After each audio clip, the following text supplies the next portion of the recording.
Hello, everyone. So, obviously, there are a lot of issues I could talk about here, including a major news event that just came out today.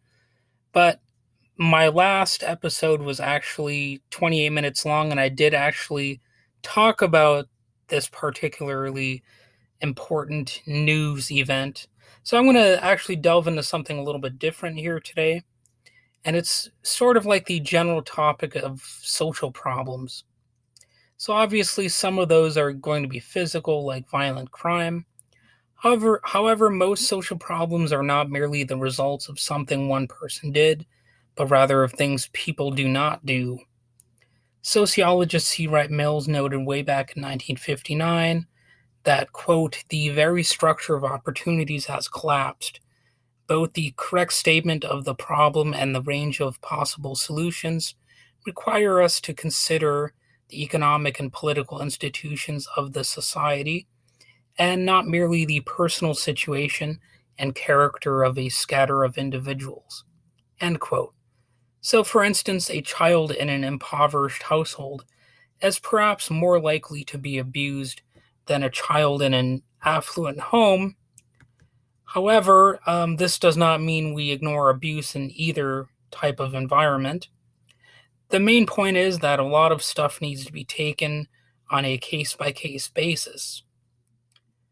Um, and that includes, how we assess broader issues. For example, on average, it may be more difficult for poor, abused children to acquire skills and knowledge that will enable them to escape abuse. However, if someone is from a well off background, there is a stereotype that they're less likely to be abused, so society could also ignore or downplay instances of abuse even in some wealthier homes. Plus, a well connected abuser might have more means by which to cover up their abusive behavior. It's also generally the case that a person's background and income are potential predictors of certain behaviors.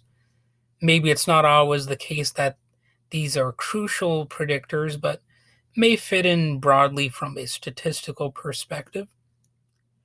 But, just looking at it plainly, I think one missing part of the puzzle here is that if you want parents to treat their children well, society should also treat parents well. And that's basically what a psychologist named John Bowlby said. He said, if a community values its children, it must cherish their parents. And you know what? I would broaden these conclusions to involve a wide variety of issues. Just as you treat a child and their parents well if you want a prosperous, healthy nation, you should support the liberty of the press and critical thinking skills in education if you want an intelligent public with a wide range of knowledge and interests. Fortunately, there is actually still potential for this to happen through media, as laughable as that may sound, in light of the rampant anti intellectualism of the past several years. And it's possible I'm echoing some elements of humanistic psychology when I say some of these things. I'm not an expert on humanistic psychology or criticisms thereof, and I don't want to give short thrift to things like hard work and discipline as factors, but I think a lot about human potential involves people being negatively impacted by life's circumstances, many of which are not totally within an individual's control. That's why, certainly to a greater extent, we should try to create a society that removes unnecessary or unnatural impediments to individual human development and achievement. There are definitely social determinants of human behavior. Even if it does not explain everything, it can still be broadly validly considered. The National Library of Medicine has a document titled Social Determinants of Mental Health: Where We Are and Where We Need to Go. And it looks at circumstances of social determinants and how they impact people. The document says, I'm quoting again, these circumstances, social determinants, are believed to drive many deep rooted world health inequalities, such as lower life expectancy, higher rates of child mortality, and greater burden of disease among disadvantaged populations. Social determinants frameworks build upon the concept of the social gradient, that individuals with lower social status have greater health risks and lower life expectancy than those with higher status, and the impact of social position can accumulate over time. Observed differences in social determinants are thought to develop from unequal distribution of resources.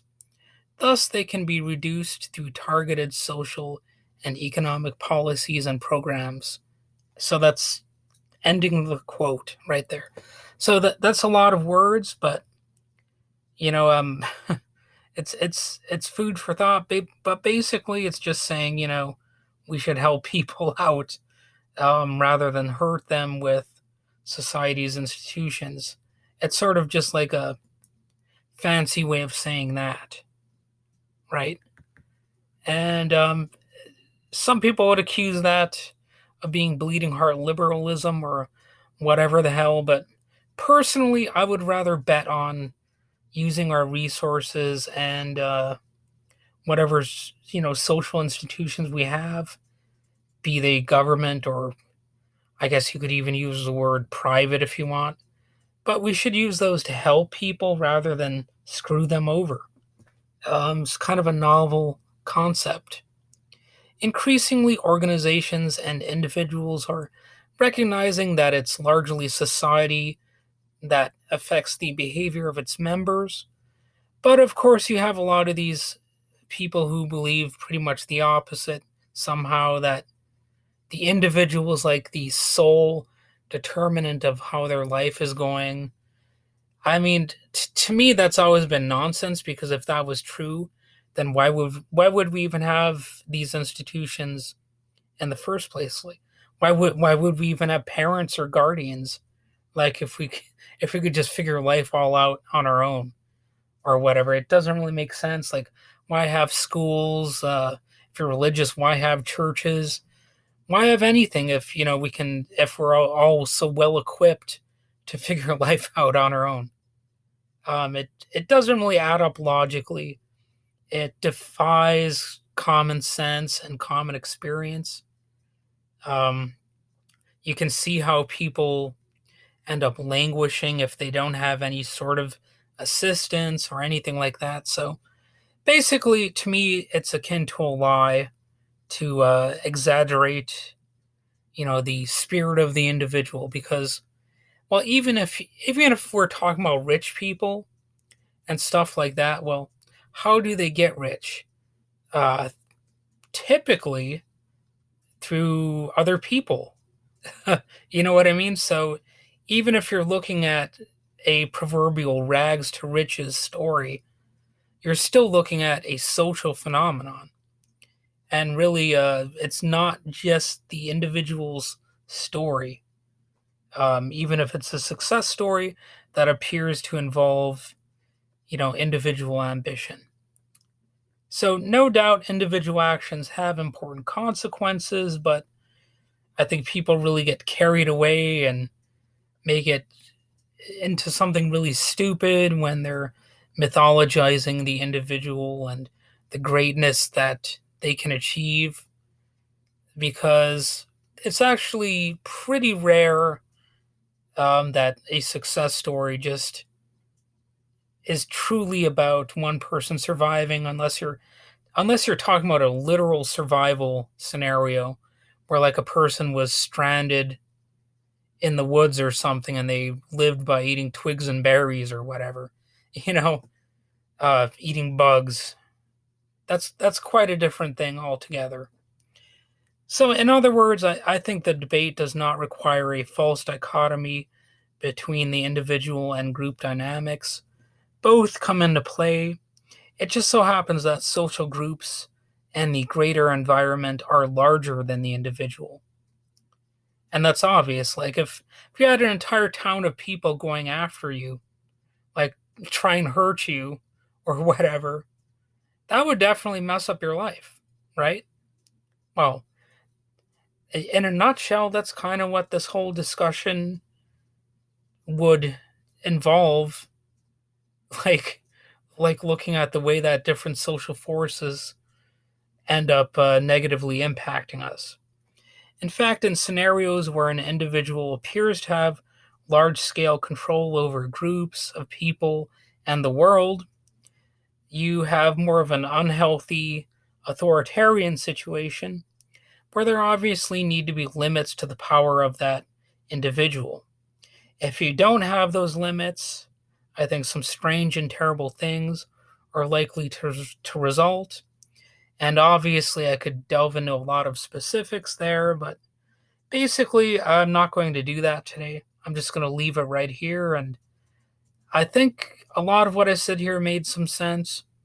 It's possible that I could have worded a few things better here and there, but overall, I think I have made my points sufficiently. Of course, if you don't understand what I was saying on this point or that, you can always let me know on social media. Or if you, for some reason, think I'm completely wrong, again, you can contact me on social media. Try to be smart about it. Try not to be a dumbass. I know the whole dumbass thing is really in vogue right now, but you know, try to be um, intelligent with it. I'll just put it that way. So that's basically all I have to say for now. Um, I guess I'll have more episodes soon. And there's going to be a trend with this um, podcast.